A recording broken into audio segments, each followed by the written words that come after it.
you know. Nothing like technical difficulties, but we are Oh, live. it's always Yeah, something yeah. small, large. Either it's my dog barking or a screen cutting out on me. So we are live. We're going to give the community a little bit of a chance to get on here and start joining us. Like All right. always, we love to give people the benefit of the doubt, give them a little bit of time. Um, Yes, sir. so why don't we'll let Kirk get everything up on Facebook, get everything up on the Mark Network. Let's see where we go if we have the community live. Now, how Um, did you know that we went live? Where did you see that? it popped up on the main screen right in the middle. Oh, I Um, see it up there. I see it up by the yeah, banner at the top. together banner. Okay. Um, I'm just not seeing it pop up on the Mark Network quite yet. I probably have to log out.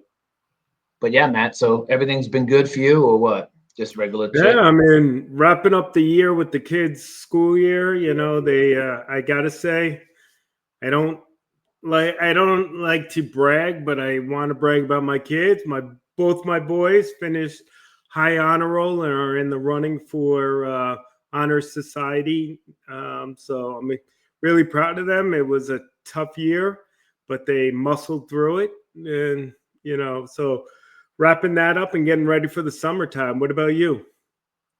Yeah, same thing. Gavin's finishing his junior year this week, and you know Wow. we're heading out to Chicago for the Abilities Expo. Of course, we're going to leave on Okay. the 17th. So I think we're good, Matt. I think we're live long enough. I think it's the community's on board. We got 4 viewers just on the Mark Network already, and I know Facebook is where it really takes off on y'all's Facebook. Sure. Um, so yeah, welcome everybody to Stronger Together with Marc and Matt. I'm Mark Fucuril, Boston Marathon bombing survivor, right leg amputee, and the founder of the Mark Network. Matt, give us a little rundown of who you are. I'm Matthew Castelluccio. I am a spinal cord survivor, 22 years. I work for United Spinal. We're mobility organization that services all wheelchair users. So, Mark, what's been going on since last time we spoke? Man, just trying to get everything finished up. We got the RV getting wrapped, finalized this week, tomorrow. Me and my son waiting for him to finish school, like we were just talking about. We're going to head out to Chicago for the Abilities Expo. So we'll be leaving on the 17th, driving to Chicago in the RV. We'll be out there for the 3 days, the Abilities Expo. And then me and him are going to drive down and hit Missouri, Branson, Missouri, and go visit some of the caverns and caves and waterfalls. And I think they got the Wax Museum out there. And we'll continue down in our journey with the RV and to Texas. And he'll hang out in Texas with me and my wife for a little bit. And then he's going to fly home to spend some of July with his mom. So yeah, just a lot of stuff happening because you know how it is with the kids. What about yourself? You were Well, explaining I that gotta you. say that's awesome. That's something I've always wanted to do with my boys, and haven't had a chance yet to do that kind of father-son trip with them yet. We're just wrapping up the school year, getting ready for camp in the summer. And we're kind of figuring out those kind of day trips. I want to do these little like long weekend trips, so I'm excited. I'm excited for warm weather and I just got, like I said last time we spoke, got that new bike. So we are looking forward to doing some biking trips. So I'm looking forward to it. It's been a long year for my boys in school. It's been seventh grade has really, you know, been challenging, but they persevered through it and finished strong. So I'm really proud of them. Anything going on with the Mark Network? Anything new in that realm?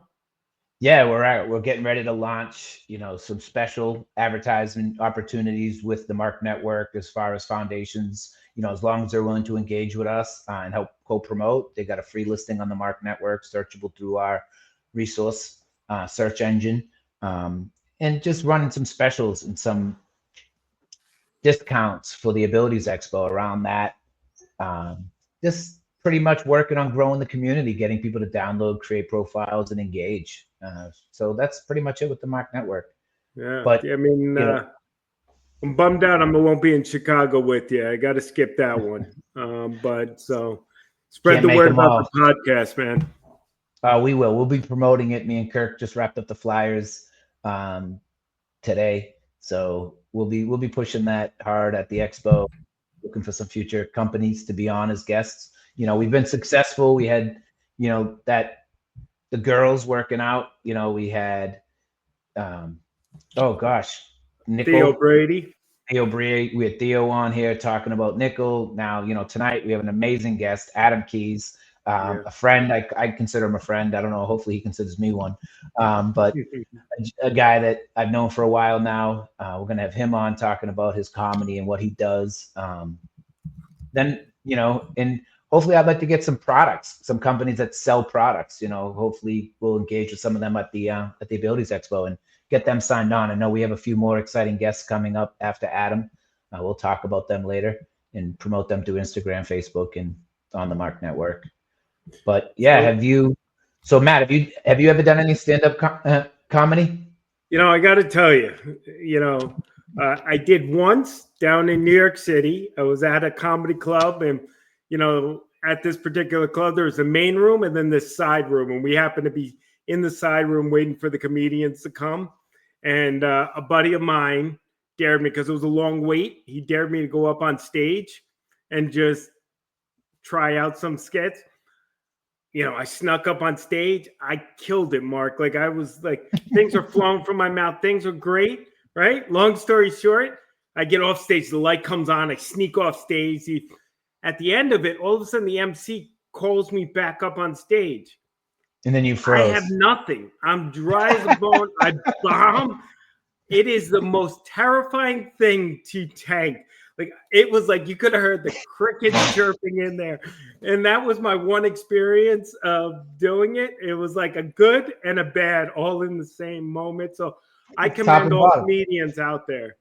Retire. That's when you retire. You hit the bottom and the top. I always say I'd be a comedian if I could get off on the right foot. You know what I mean? But that's about it. That's all the jokes I have. I don't have any jokes. Have you ever done it?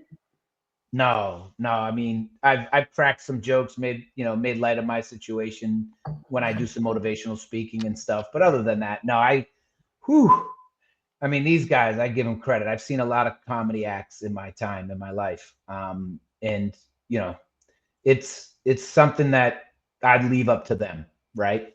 It takes a certain type of person to be able to deliver a joke the way they do, to stand there, to practice. It's dedication, it's time.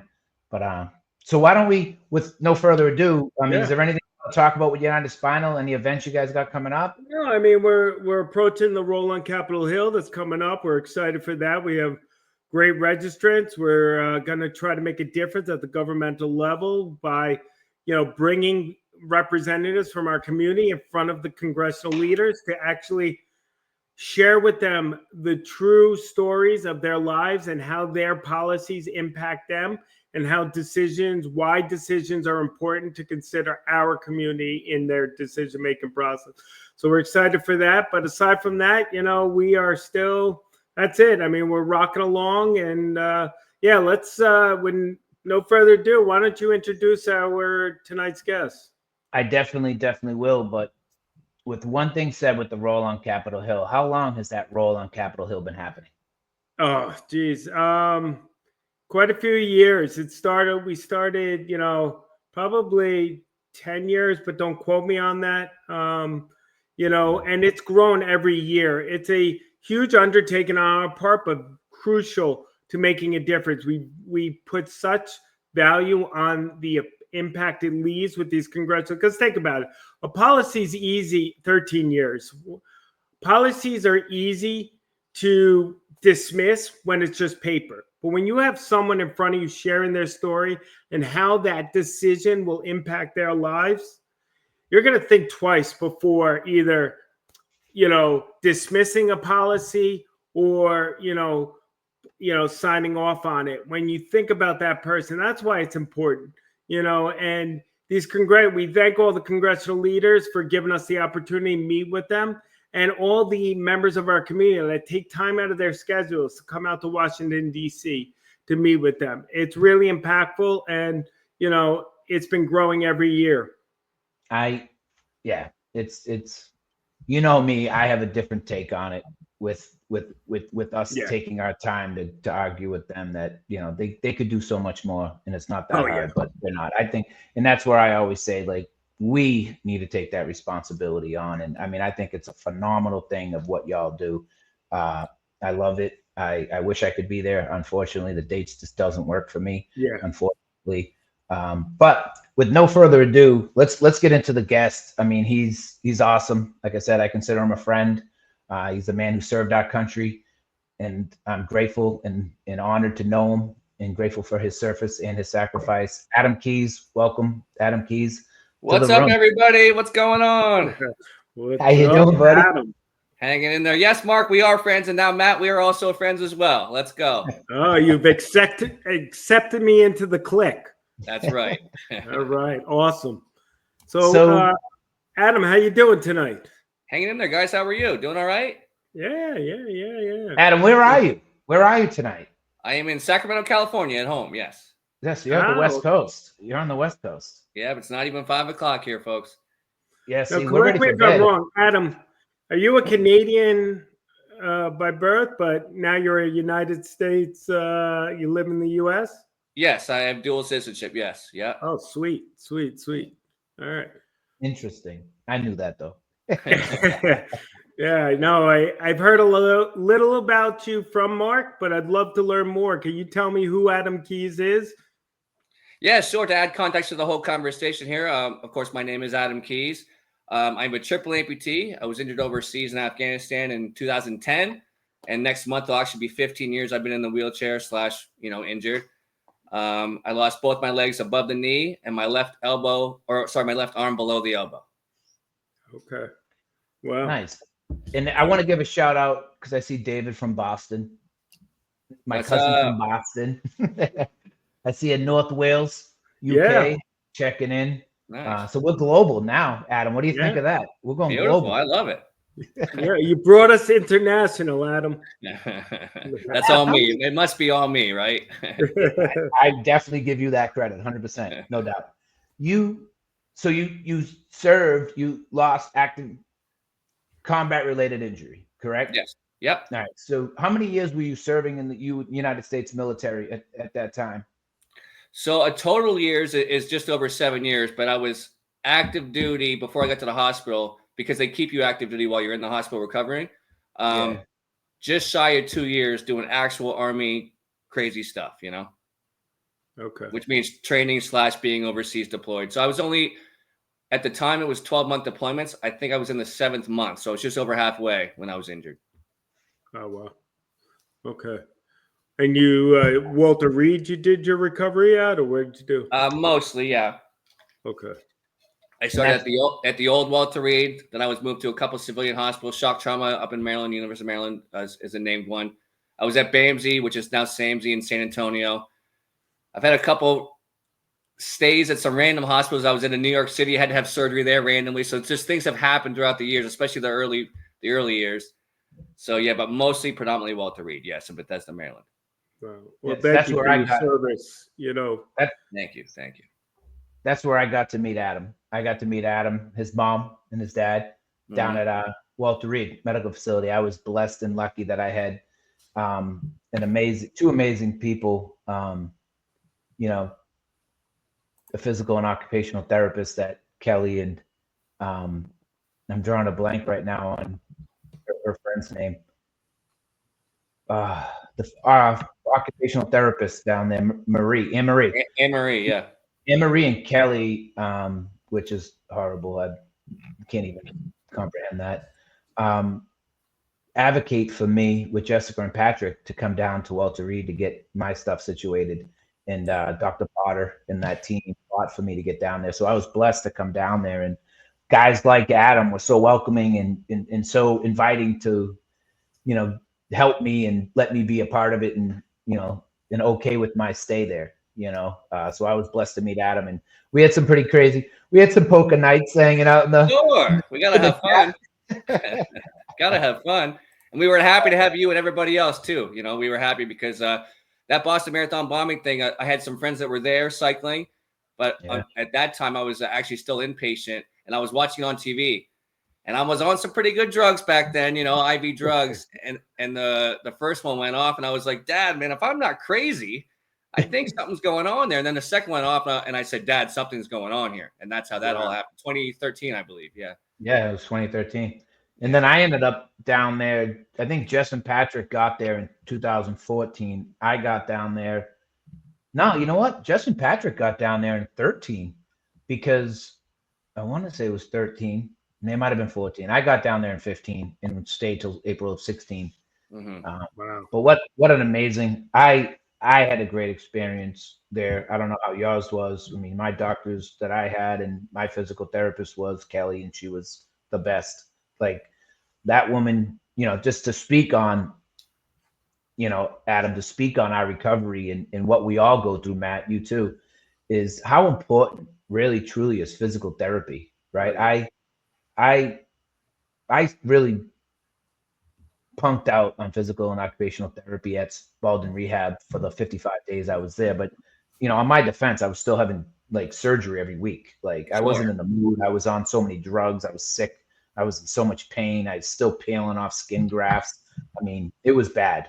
But when I got to Walter Reed, I showed up late, and Kelly was like, "You're late. You owe me 15 burpees." And I was like, "Yeah, right. I ain't doing 15 burpees." She's like, "Then pack your shit and go home."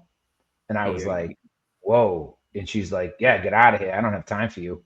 And I was like, "What?" I'm like, "I can't go home." She's like, "Give me 15 burpees. I'll leave now."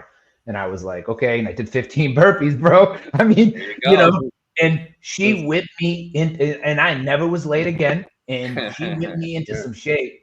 Man, I came home. I was a beast. I was carrying cinder blocks, building retaining walls, jackhammer in my foundation. But I mean, it just totally didn't understand. And this woman beat this into me. And, and how important was, and how well did you feel that you made out at Walter Reed? Or was yours after? Like mine, like after my initial stay in Boston hospitals and all that other stuff was garbage for me until I got to Walter Reed and it changed.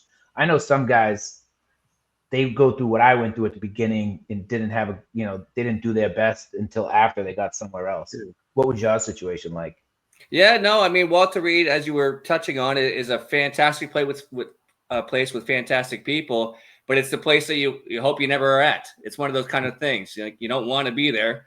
But we certainly made the best of it. The people are great. I mean, I still do physical therapy to this day. I had physical therapists here this morning.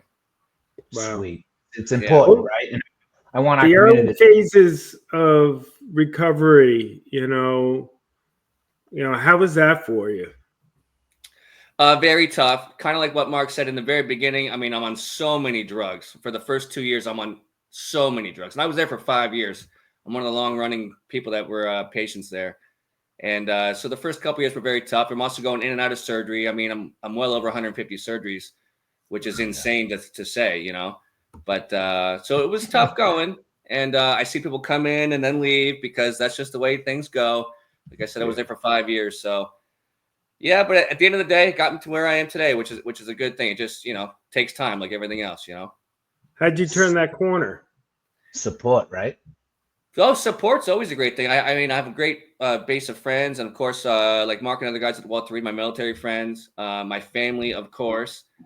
And then you eventually kind of branch out. And you try to get back into the real world again, as it is now for me, at least. You guys know that struggle, but and then you try to navigate it, and that's what I've been doing ever since. But not to beat around the bush, but obviously a lot of that stuff turns out to be very funny, and that's what I've used is humor as my mechanism. Oh, yeah. So humor is sometimes the best medicine for dealing with stuff. For sure, and they don't hand it out at Walter Reed as much as they should. You know what I mean? But I would imagine amongst your fellow, residents there, that I know in my case, that's how we got through some of the tough times. We make a joke about something, 100%. If anyone overheard half the conversations I had with my fellow roommates, they would be, horrified. But it's we'd all be canceled. Yeah. we'd all be canceled for sure. No, that's very true. So, So- oh, I'm sorry, Mark, go ahead. No, it's just, you mentioned about branching out, right? Like was like, I know me and you, we partook in Achilles. I was adopted by the Freedom Team. I mean, I don't know how that happened, but I was blessed and lucky to be a part of these, veterans doing the hand cycle and doing marathons. And then, like you talk about that support and community that got you right here. And same with me. Like I was, to get to where we are was the people like you. And, you see Nick Culture, right? You got Nick, you got Tom, I got Earl Granville, and all these different guys and different amputees like JP and Paul who I was with, and we're all doing so great in that community. Like what events and like what stuff did you partake in early in your recovery that really got you to where we are, right? Sure. Well, cycling was a big one. The Boston Marathon in 2015 was my first marathon ever. So that played a part of a role. But, for me, that was like at the tail end of my stay at Walter Reed. So like in the beginning, it was more just friendships at the hospital. When you're not inpatient, but you're staying on the base, you kind of play games like poker, things like that, just same old play cards, that kind of stuff. Yeah, but eventually you go out into the world, right? And you're not with like, if you're hanging around a poker table with 5 or 6 guys in a wheelchair or gals around a wheelchair, and then all of a sudden you go out and you're all alone. I mean, everybody is looking at you. There's no question about it. Everybody's looking, everybody's thinking something, Mm-hmm. And I like to see people's faces when I can try to figure out what they're thinking, Yeah. But ultimately they want to know how you got to where you are. That's what they want to know. It's inquisitive. They're curious about what our situation is. They're not, and some people get defensive. Like I don't get defensive. Do you get defensive? No, I do not. No. Matt, do you?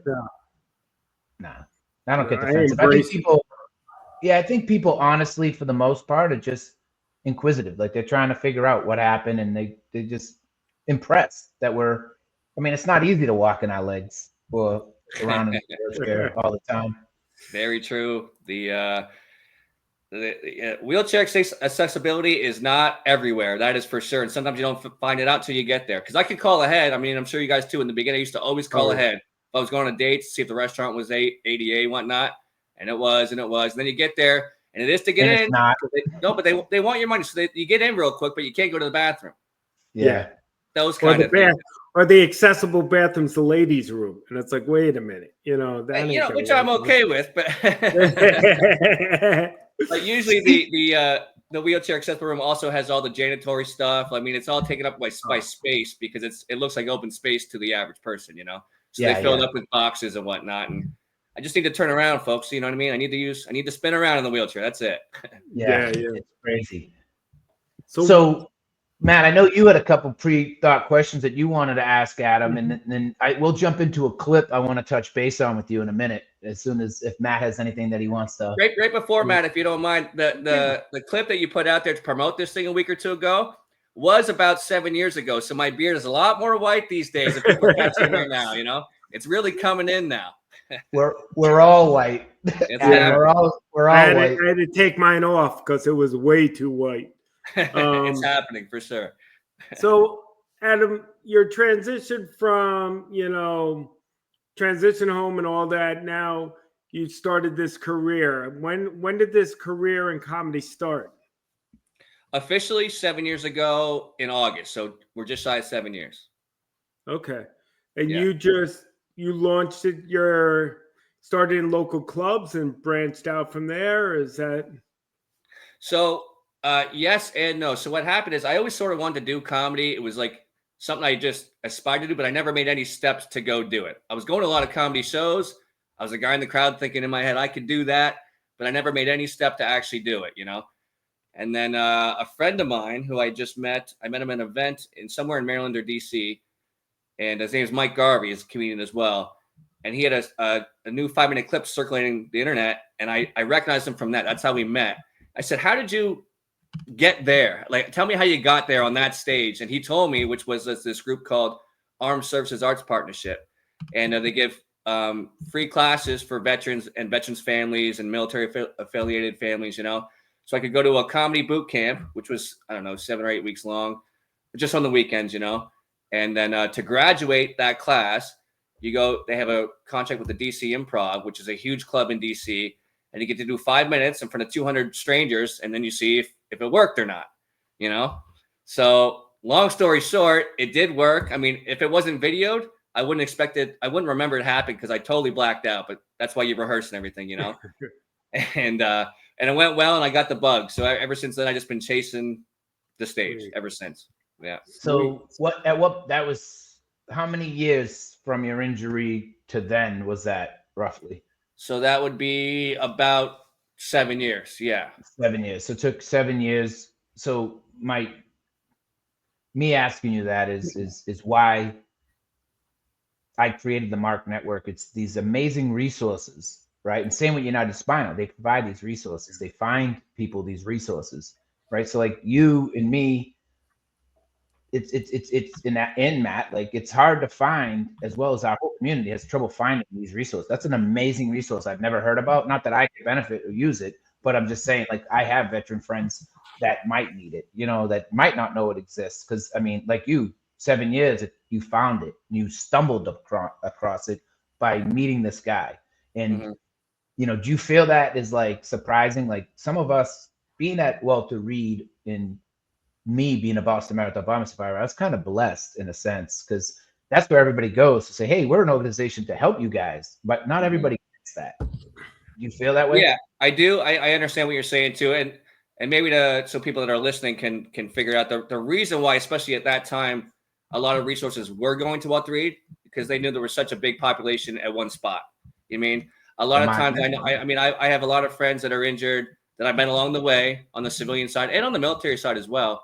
But in particular on the civilian side, where they're in a hospital, they may be the only one that just lost a leg or something like that. So it's even a little bit more isolating. You know, if you want to talk about being blessed and the luck of the draw, when I was at Walter Reed for those 5 years, I mean, I met several hundred amputees just being there. You know what I mean? Just being there, you know, without even going out into the public. So that was a benefit for me.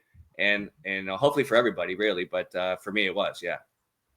That was me, the benefit. And Matt, I know you have similar stories too, and I'll let you share yours. Me, being the longest patient at Mass General, then getting to Spalding and being the longest patient in Spalding, I got to witness all the other amputees get their legs, right? Learn, and I got to watch while I was at therapy. They were being taught how to put your weight on top of your, you know, get your weight over on your toe and then release. And then, you know, and I got to listen and I got to watch. So when it was time for me to get a leg on, I just got up and walked because I saw it. I witnessed how these guys were operating those legs. So Matt, I don't know, that was something similar for you, right? Yeah, I mean, so here's one of the things I want to touch on related to those opportunities to witness over long-term stays in facilities. One thing you guys might not realize is, you know, especially in the civilian world and even in the VA world, they've shrunk down the length of stay in a lot of these places. So people don't have that opportunity. I too was in for 5 months. So I got to see and learn and, you know, be able to engage. Even we got to go and meet with the outpatients and see people that are more advanced in that. So by the time I transitioned home, I had that foundation and experience to be able to, you know, transition into the community with confidence that I can manage the wheelchair at least. Everything else, you know, but, you know, it's unfortunate these days. People, especially in the civilian world, people are getting what used to be 5 months are now getting maximum for a spinal cord injury, 4 weeks, 3 weeks. And you, like you said, your initial onset of your injury, you're so caught up in your brain, you're not even embracing a lot of the therapy. So it's something that, you know, I hope will change with advocacy and efforts on our part. But quick, go ahead. No, you go ahead. I was going to say, is that part of the reason why you're doing this this roll on Washington or whatever it is? I just learned about this when you're talking about it. Yeah. Yeah. I mean, it's one of our big initiatives is, you know, maximizing rehab, trying to extend that length and show it's really the insurances to show them, the value in providing people with that length of stay, so that the therapists that you speak of, therapists are key to our, knowledge and power, that the therapists had the opportunity to give us those tools and give us that. So making the investment in us and our rehab up front will benefit all, including insurances, long term, because we won't have those secondary conditions. We won't have to be re-hospitalized, hopefully, because we will have the opportunity to be as stable and strong and ready to transition home. But yeah, that's a big piece of the role. I agree with that, Adam. Also, why we started the Stronger Together. Our disabilities are different, but together as a community, we utilize the same programs. We utilize those same handicap bathrooms. We utilize, like Julie said, from Milwaukee, Wisconsin, high tables, right? Like find out if they have high tables, because when you're in a wheelchair, it's not always that great, right? My wife is in a wheelchair. She has no arms and legs. So Where to Will, welcome. That's good to see Where to Will on watching. But Adam, that's exactly, we're powerful in strength in numbers, right? As our disabilities may be different, they divide us, which makes us weak. So, as a military, the bigger your army is, the more you can accomplish, correct? Right? Sure, yeah. And that's where the Marc Network is, that central location, because like you said, those resources came to Walter Reed because that's where the people were, right? And that's what the Marc Network's about. And a lot of people in our community, I'm trying to get that message to. I'm trying to get that to our famous friends, right? To help grow our community. If you really care about our community, let's all get together in one location. Let's promote one location so those services will come find us there. Those products that are being developed, like your hand or your leg, they can come find us there and let us know there's a new type of socket, a new medication for phantom pain, a new treatment for, like a holistic treatment, right, for depression. So that's like a part of Marc Network, as well as the, the mental part, to see what you can actually accomplish. And speaking of accomplish, Kirk, I'm ready. If you're ready, if you're still there in the background, I want to play this clip, and I want to ask you about this clip that you all right, let's go. That I seen. So I think Kirk is there. I think he's firing it up. There it is. Believe it or not, though, I do meet and date beautiful women, and I am just as shocked as all of you are. I'm just as shocked. Although I'm convinced that these women are only dating me and having sex with me because they want to win the game. Never have I ever. They want to win. They will win. And ultimately, what they want is the triple and stim. You know what I'm saying? And I am happy to validate, ladies. I am happy to validate. So, hell yeah. I can relate to that, just because, in Matt, listen, it's a joke, but it's funny that some people don't understand that we can have relationships with able-bodied or, others in our same situation, and Matt, I don't know if you want to share your personal life, but, in my situation, I'm a right leg above the knee amputee, and my wife is a quadruple amputee. And we travel the world, we go places, we do so much that so many people would never imagine us doing, and I don't understand why, right? How do you feel, Adam, with the dating situation and stuff? Well, I get a lot of jokes through the dating, and I am on the dating apps. I am single, so I'm on the dating apps. I'm on Bumble currently. But so that joke right there, I've had that for, I don't know, that's got to be 3 or 4 years old now. So I bring it back from time to time, and it's grown over the years now. But basically, these jokes just come from, like, I'm pointing out what's happening. Yeah, that's all I'm doing. Like this, I knew that there was a point in time in my life when I was going out a lot and maybe getting lucky some of the time, you know what I mean, with the women, which was good, but I was younger at that time, right? And but those things wouldn't stick, and that in my mind, I'm like, I know why they're doing this. I'm gonna go with it, but I know why they're doing it. You know what I mean? And now I'm a little bit older, so I want to settle down and stuff, but still, like, these things happen all the time, even when I'm dating on Bumble. Like, I call myself the Bumble Fumble because so far it's not working out, Well, I met my wife through a mutual friend who introduced us on Instagram. And Cool. it was to get her involved in a nonprofit that I was helping. And what it turned into is mine and her friendship, to me and her dating, to me and her, being married, so Yeah. Awesome. I you never mean, know. Well, you I never know. remember where it's gonna years come from. That's ago, for sure. a guy told me it's about. Oh, I'm sorry, Adam. Didn't mean to cut you off, but I'm listening. yeah. Go ahead. So I mean, because in the early phases, it was that whole self-identity piece, like how do I self-image? How do I look at myself, view myself? I thought as soon as I come in a room, people are sizing me up. They've already got my number, kind of thing. And I remember when I started doing sports, one of my rugby players, he had no quiet. He would get right in the middle of a dance floor and just start tearing it up. Didn't care. And he was the one that told me, he's like, it's a numbers game. You got to, just like before, you work the room, and it's about attitude and confidence, because people are going to see you how you present yourself. If you present yourself as that feeble little guy in the wheelchair in the corner, the people are going to perceive it. If you go out there and say, hey, listen, wheelchair is just get you good parking spots, get you, top of the line. This is an asset more than a deficit. And, that was it. I mean, that was my attitude changed. And, the way I met my wife is she was my boss. And I made the decision. I was like, you know what? She was just impressed with, my confidence, and I was cocky. I was younger, much cockier.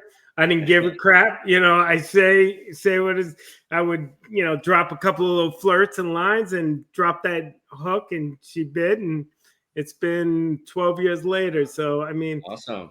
I think with anything, it's hard with that online system though. I feel for you, it's not like my thing. Yeah. But, So yeah. Go ahead. What's up? Sorry. So Adam, you can't see some of the comments coming in from Marc Network. It says, hi, Adam, Jen, formerly with Warrior Sailing. So Jen I know says, Jen. hi. Jen French. I don't know her last name here on the app. I could probably pull it up. That's who it is. Jen French.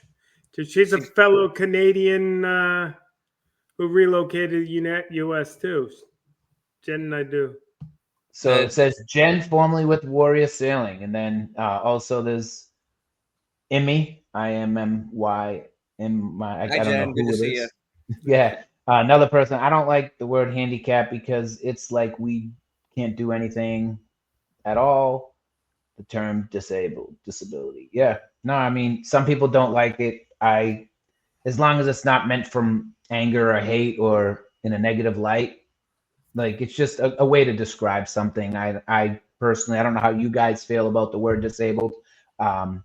It's just, to me, it's an identifying thing just to state that we're. Yeah, I try not to stress these kind of things too much. I mean, people are going to say what they're going to say. So I don't take it personally, but like, I get some good jokes out of these kind of things because like people know I get disability check, right? So that's a benefit, right? In a way, but it's like, yeah, I guess it's a benefit kind of, but like you don't want to get it the way any of us got it. That's for sure. Like you wouldn't want to sit in the hospital for 5 years, go to appointments still currently all the time because of what happened. So it's like, yeah, I get a check, but I'd much rather have an ability check. You know what I mean? Not a disability check, Yeah. So the word disability to me, I don't hate it. I don't love it. It's whatever to me. I think it's intent, right? If someone's using it in a negative way. I think for anything for me, like questions, you were talking about questions earlier or comments about my disability, as long as it's coming, from a good place, I'm fine with addressing and embracing. And it's one of those things. It's like, there's got to be a balance in life. The more important is, the bigger things like accessibility and accessing. For me, the words are not as important as, the inclusion and inclusivity. So tell me a little bit about your, what's that? What are we going to say? No, I have another video I want to share. But go ahead, show it. Ask your question first. No. It was right along the lines of comedy. So go into it and it'll lead to the next. All right. So I saw another clip because this happens to me all the time. And this is a topic for our community also that can relate to. There it goes. All right, well, let me set the record straight, folks. No, I am not Lieutenant Dan. It's not me. I get it all the time. It's not me, folks. Still waiting on that movie deal. So it's that misidentification, right? Like just because you're in a wheelchair, you have no legs, everyone's like, "Oh, you're Lieutenant Dan," you know. And I always get identified as JP. Oh, your boss, you. So they always mistake me for JP. You and your brother. I'm like, no, that was JP and Paul. I'm the other guy. Like, and then they assume. Then they're like, "Oh, my best friend's brother's an amputee. His name's so and so. You know him, right?" And I'm like, just because he's an amputee doesn't mean I know him. Nope. I'm like, do you guys get that? 100%. And the funny thing is, sometimes I do know who they're talking about, which will blow my mind too. You know what I mean? Like, sometimes they're like, "Do you know Marc Fucuro?" I'm like, "Actually, yes, I do." Yeah, I do. Sad to say. Yeah, ironically enough, but typically, no, I don't know. I mean, I've even got like Oscar Pistorius before. I'm like, come on, dude, this guy's in South Africa. I don't know this guy, you know? Yeah, and he has both hands. Yeah. He has two hands. Yeah, he's got a hand up on me. Yeah, he's got one up on you. I was gonna bring my prosthetic feet and just be like, "Yeah, I'm a few steps ahead of you all the time." Oh, wow. No, not even funny. See, I got no jokes. That's why I don't do comedy. Adam does comedy. I try. Lance said, ask your question. Yeah, no, Lance was saying, I just want to point out, Lance Dawson said, that he identifies as a person with a disability rather than a disabled person. That puts the emphasis on me first, on the person first, which is a good point, Lance. Yeah, maybe that. I just try to bring up that conversation, so hopefully we can work through that or help somebody get okay with having to hear it. You know what I mean? I don't know. They don't have to. Nobody has to be okay with anything that I'm okay with. I agree. Sure. So, Adam, one of the questions I have for you, right? My nephew's breaking into the comedy world, and he's been going to these shows, but a lot of the venues that he goes to are not accessible, at least in the New York area, right? Do you encounter that challenge? Almost 100% of the time. Wow. Almost 100% so how do you get around it? Okay, so all right, let's get into it a little bit. There's a couple places here in Sacramento that do have a ramp, and they're very accessible. I mean, to get on the stage, but usually that's the problem. The venue itself is wheelchair accessible because they want you to come in and buy a ticket, but it's not accessible to get on the stage and you to try to do comedy, even an open mic, right? So sometimes, now I don't have no one said it to me directly, but sometimes my feeling is they don't want me on their stage because it's going to prove to the public how not accessible it is. Because I got to crawl. Usually it's 2-3 steps. So I'll crawl up on my, I do wear prosthetic legs on stage, and I'll crawl up. And typically that's got to be my number one joke, is to bring this up because it takes a couple of minutes and people are watching, you know? So there are some places that are like, we got to stay away from that for that reason. There's not even a rail there. Like there's nothing, you know? Yeah. So it's rough. So yeah, I do see it a lot. Sorry, go ahead. The places are small and they're dealing with the stage that's a tight quarters because they're trying to get as many seats as they can. Doesn't make it right, but we understand. That is the reason. Have you had the flip side where your experience there has motivated them to make a change to accommodate more people? Yes, that has happened because now all of a sudden they see it now. Now they're like, oh, before it's like, maybe, you know, I mean, like now it's like proven, right? So that happens as well. I'd say overall though, if I talk to them and, you know, everything's cool and stuff, I can guarantee to them I could get on the stage, not an issue. You know what I mean? I'm not going to be a problem in that regard to you.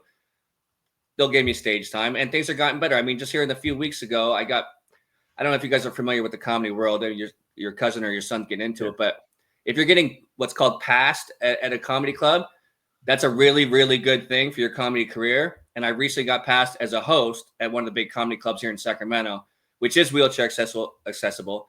And the place it's a great club, Laughs Unlimited. And I just can't thank her enough for giving me a chance to one, be able to say that, and two, to let me host for the whole week. And that's a big step in a young comedy career guy. You know what I mean? It's a tough world to get those opportunities, and you gotta, like my nephew got an opportunity to, I don't know what the term is, but to open for a couple of the bigger comets, and that was a big step for him, because prior to that he was in the back room. This brought him to the front room. Like those little steps, you know, he's not making a ton of money. He gets $20, $40, whatever, but with a goal in mind, you got to kind of do the grind, pay the time to, get the benefit. Not everybody's a Kevin Hart right off the bat, No, it's funny. That's another funny thing about the comedy world, because when people find out, if they didn't know I was a comedian, they'll find out, and like they automatically think, "Oh, when's your Netflix special going to come out?" Like Netflix special. I'll be happy if I get on Joke World on YouTube. You know what I mean? Like I'm in it for the game right now. You know what I mean? Yeah. Everybody thinks overnight, right? Because everybody's click happy. They think if you can click a button, get it instantly delivered within 24 hours. They think that's how careers work. We've been grinding, Matt, for a long time to get where we are. Just this podcast, we had to grind for many, So one thing I wanted to revisit was the fact that you said, like, you will be passed up because you're almost like they don't want to mess with you because of your disability, and they're not accessible. I'm sorry. That's another thing that I want to address, right, for our community, and I want to talk about, right? Let's stop working against these places that aren't accessible, and let's start actually engaging in normal conversation and not be aggravated. Like, I see so many people with disabilities, and I'm in a wheelchair, and my wife has no arms, no legs. She's in a wheelchair. So imagine us approaching a facility that isn't accessible, how hard it is for the two of us to figure it out, right? And there's nobody else, And we have this stereotype because it is our own community's fault, because it's not our fault. Like, it's not our fault, right? But our approach on it, like, we get angry first and we just sue you, and people are like, oh, so they don't want to mess with us. If we just worked with these organizations, worked with companies, worked with businesses, and say, hey, you're really lacking in this area. You know, it would really be better if you did this and this. You know what? And then you come educated with the right equipment and suggestions for them. They would be more willing to work with us, and instead of like you said, you've been literally passed up, and I know you have been discriminated against 100%. I know that for a fact, right? Because of your situation. Like, they don't want you on stage because they don't want people to know that they're not accessible, and then whatever. And gosh, if something happens, is he going to sue us? And that's on us as a community for reacting a certain way. And I want to enlighten us and act. And sometimes places just straight up suck. Let's be real, right? They suck and they don't care. That is a situation, and that is real. I'm not going to sugarcoat that. But as a community, I think we should address this problem in a different way with working with those companies. What do you think of that, Adam? I don't know. Just my thought. No, not a bad idea. I always try to be, especially when I'm alone, I always try to be as nice as possible, given the circumstances of whatever situation, because, it's the same old story. You're going to get more bees with honey, that kind of stuff, you know what I mean? Or whatever the story is. I forget how it goes. But, I mean, if you're adversarial and you're yelling at them right away, they're not going to want to listen regardless. So I mean, I'm having big problems at the VA currently, and I'm going through all these different meetings and yada yada yada. We won't bore everybody with it, but it's all about just getting basic wheelchair maintenance stuff taken care of, and everyone's just like bonkers over there. So I just, eventually I just go over their head. I just have to go over their head, and then they feel embarrassed. And so I tried to work with you. Remember, I tried to do this with you, and you just pushed me aside. You can only do this for so long, because the wheelchair at some point is going to need maintenance. I mean, it always needs maintenance, but eventually it's just going to break. You know what I mean? In my situation, if that breaks, I could be in big trouble. You know what I mean? Especially if I'm on the road or something. So they're not understanding where you're coming from. This is a big thing. I'm sure people that are listening can probably relate. This is a big thing in this world, the wheelchair world. Is like, if you're traveling, every place you go to expects you in their mind to have somebody able-bodied with you. That's what they think. And I'm like, they're like, who's with you? I'm like, oh, I'm just here by myself. I just make sure it's a rolling shower and I'll be good. They're like, well, who's going to help you get in the bed and all these different things? And I'm like, why are you asking these questions? I just need the rolling shower. If I needed your help, I'd ask you already. You know what I mean? Yeah. I also it's education. I would have showed up with somebody too. I mean, you touched on a big piece of, one of our initiatives also at the role is that wheelchair maintenance piece, right? Because, a lot of times, they'll help you get the new wheelchair. It's almost like a vehicle, right? But they don't do the maintenance piece where you get that, understand why it's important for me to be able to bring it back and have it tuned up and tweaked and replace this part and do this, and don't make me go through all this paperwork for a 6-month wait time to even do that. Like, how important is it to do it in a timely fashion so that chair stays in good shape so I can travel and I can do it? Because once they don't understand, once that chair goes down, renders us, we lose all our independence. And it's just not fair. And it happens all the time, in particular with flying. I mean, almost always. So in the last couple of years, my backpack when I'm traveling also has extra brakes, extra all these other things that are pivotal. I mean, if the armrest comes off my manual wheelchair, I could get by. But if the brakes come off, which or they break and they're just hanging there, I'm in big trouble and I'm alone. So I have to fly with brakes, with an Allen key, and all these different things. And it brings up other things, like when you're going through security, like, well, why do you need this for? I'm like, no, it's not illegal to have an Allen key, right? Number one. But number two, it's for my wheelchair. So what do you need to know?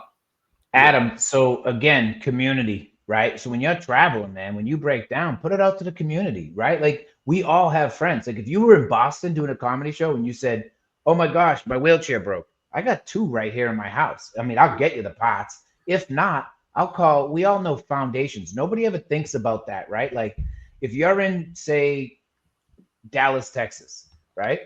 And there's a great sled hockey team in Dallas, Texas, that's ran by the Dallas Stars. If you reached out to one of those participants and said, hey, man, anybody on your team got extra brakes? They will. And that's our community that we're creating. And I've been told to stop mentioning the name of the community.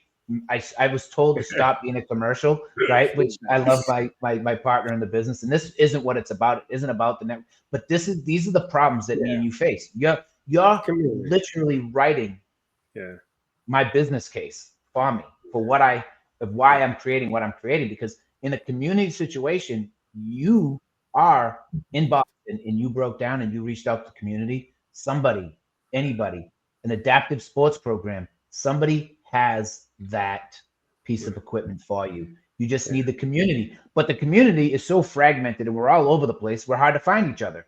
But if we get to one location, if it's United Spinal, if it's the Marc, whatever, we can find each other. Utilize these services. So if you do break down, find the nearest United Spinal. Matt, you guys got chapters all over the country. Yeah, we do. I mean, one of the things, Adam, I think you touched on that I would love to talk about the community is bringing our voice. I would love for you to share your experiences with our advocacy team, because it is a big initiative, right?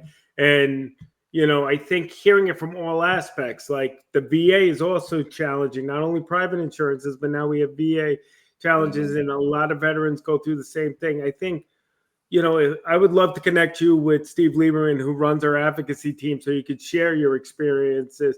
It just reinforces our message at the role. But, Adam. Real quick. I'm sorry, go. I know, Adam, me and you talked earlier. What do you have coming up? I'm sorry, I don't mean to cut you short, Matt. We're just coming. No, that was exactly what I was going to ask. Yeah, I figured it was. We're both, me and you, are 2 peas in a pod. Me and you, we're on the same. We share a mind, me and Matt. When I met Matt, his passion and what he was wanting to complete and accomplish, I was like, me and him were like, yeah, we need to work together. So, Adam, what do you have coming up soon? I know you said you had a couple big things to mention. Yeah, well, if you're in San Francisco or Sacramento this week, and on Thursday, I'll be at the function in San Francisco. If you're in Sacramento, I'll be at Go For Pizza in Rancho Cordova this Friday. But next week is a big one. I'll be down in Florida in St. Petersburg, which is near Tampa. There's a great band. You know a lot of these guys, Marc from Walter Reed. They're called The Resilient, and they have a really big show going there. I'm actually opening the show with comedy. Then I'm going to host the show throughout the evening. So I'll be there June 20th, next Friday night at Janus Live, which is a big venue. It's big for them to get on that stage. It's tough to do. So I'm very proud of them for doing that. The next big one probably talks right to your listeners, because this is like the form I should be telling this one. If anyone's heard of the Wah-Wah ability, I will be Wawability. Yeah, it's in DC. It's honoring the 35th anniversary of the Americans with Disabilities Act, which is this year. Will be 35 years since it's been law. So I'm one of the comedians, but there's way bigger names. The headliner, of course, is Josh Blue, but there's also DJ Demers, Tina Fermel, and Kathy Buckley, and old Adam Keyes is just happy to be on the stage with all those killers. They're absolute killers.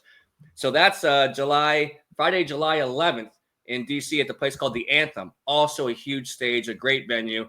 I'm really very pumped up for that. Yeah. So Adam, I gotta say, when you make it to the big times, right? When you are a star, don't forget about us little people. All right. I hope you still come back and join us. I think it's amazing. I mean, one of the things I want you to share before we say goodnight. I mean, what would you tell a newly injured person that's struggling a little bit at the early phases? What would be your advice? I'll tell you this, I may not be the best person to ask this. I'm not like a motivational speaker, but I would say two things. One, it's hard to do this, but in the beginning you have to. You got to be patient. And then in my case in particular, like you have to be accepting of what's happening as well. Those are two big things that I've learned over the years. But being patient is one of the hardest things to do because nobody wants to be in the hospital, and you certainly don't want to be there and be wheelchair bound afterwards. But in some cases, like mine, you are. So it's like the patience part to recover takes a long time. The acceptance part probably took me even longer. But once I got there, it's like, okay, this is all in the past now. Now we're going this way. What's the right direction for me? For me, it was comedy. Right. That's one of my biggest thing is my first thing is always to accept. You have to, in my case, I had to accept this is the way it is. And I had to move on because nothing was going to change as much as I focused on it or wait on it. It wasn't ever going to grow back. It wasn't going to come back. So I immediately accepted and was like, hey, I'm okay with this. There's going to be alternatives. I was 3.5 years, no weight bearing, right? Pretty much until I got finished with Walter Reed. When I got done with Walter Reed, it was on the real first time I was able to walk on my brace and my leg. You know what I mean? Mm-hmm. So somebody's saying that they love my accent. Yeah. I'm sorry. Yep. Well, I mean, I think that's wonderful advice. I think finding that little avenue of, or area where you can kind of lose yourself in, like you found comedy, right? You use comedy as a tool to kind of get through and move on to the next phase, right? I think, it all takes us different times and different lengths of time. For me, it took 2.5 years before I could wrap my head, but adaptive sports and all that was what kind of opened my, started me down the actual journey of recovery, and really opened my eyes up to the possibilities. But, we're coming up to our 8:30. 8:30. Anything else, Adam? Anything no, I'm just happy to be here chatting with you guys. It's really cool. I love it. Thanks for the invite. Awesome, man. No. I hope, as new things come up down the road, you will kind of join us again, man. The door is always open to you. Adam, I want to thank you for joining us. And for those out there, I hope you guys, gained some wisdom, enjoyed the experience with Adam Keyes, hearing his story. I want to just share that next in 2 weeks, we will have another advocate and comedian. He uses comedy. Nice. Zach Anner. He has a great video on YouTube called Chasing the Rainbow Bagel. I hope you'll tune in. For those that missed some of the episode tonight, we will be re-airing it again next Tuesday. So you can tune in. It'll be available on Marc Network as well as on United Spinal's Facebook page. So thank you again, Adam. Marc, you have anything to say before we close it out? No, I'm just glad we were able to catch up, Adam. And if you don't mind, stay in the back room. So once we stop recording and we stop going live, I want to talk to you about a couple connections that I want to put you in contact with. Sure. All right. So thank you, everybody, for watching. And Thanks, see you in 2 Tuesdays. Awesome. Thanks, guys.